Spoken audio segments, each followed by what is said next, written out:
L'innovation sur Europe 1. Bonjour Anissa Mbida. Bonjour Dimitri, bonjour à tous. De l'innovation dans la sécurité. Ce matin, on développe un système d'authentification qui remplace le mot de passe par une analyse comportementale. Oui, et en plus c'est assez malin parce qu'on a tous une façon légèrement différente de cliquer, de déplacer la souris ou de taper sur son clavier.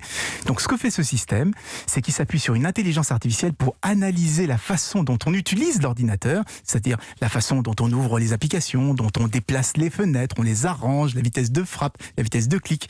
Et toutes ces informations vont ensuite permettre de définir une empreinte comportementale qui sera unique pour chaque utilisateur de la machine. Du coup, même si on pirate votre mot de passe, on ne pourra pas faire grand-chose sur l'ordinateur puisque le système va se rendre compte que ce n'est pas vous qui êtes devant, puisque le comportement sera totalement différent. Donc, vous serez déconnecté. J'imagine que c'est pas instantané. Il faut combien de temps au système pour qu'il se rende compte qu'il n'a pas affaire à la bonne personne ? Au bout de quelques secondes, on peut déjà avoir de gros doutes. Mais si on attend 2 à 3 minutes, là, on peut être parfaitement certain de la personne qui est devant. Et en plus, c'est une technologie française développée dans le Haut-Rhin par la société Systentia. Et elle est utilisée actuellement pour sécuriser les postes des administrateurs réseau. Vous savez, ceux qui gèrent tous les accès dans une entreprise. Donc, c'est des postes quand même assez critiques. Avec ce système, ils auront un garde-fou supplémentaire si on leur vole leur mot de passe. C'est quelque chose qui pourrait être utilisé par monsieur ou madame tout le monde ? Oui, c'est l'objectif. Pour le moment, le système fonctionne en complément du mot de passe, mais à terme, il pourrait totalement le remplacer.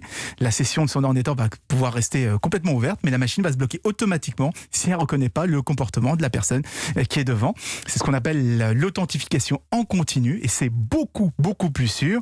On réfléchit même à l'adapter au téléphone portable. Comme ça, si la démarche ou les mouvements de celui qui utilise le téléphone ne correspondent pas à ceux du propriétaire, paf, le téléphone sera bloqué. Incroyable encore une fois. Merci beaucoup Anissa Mbida.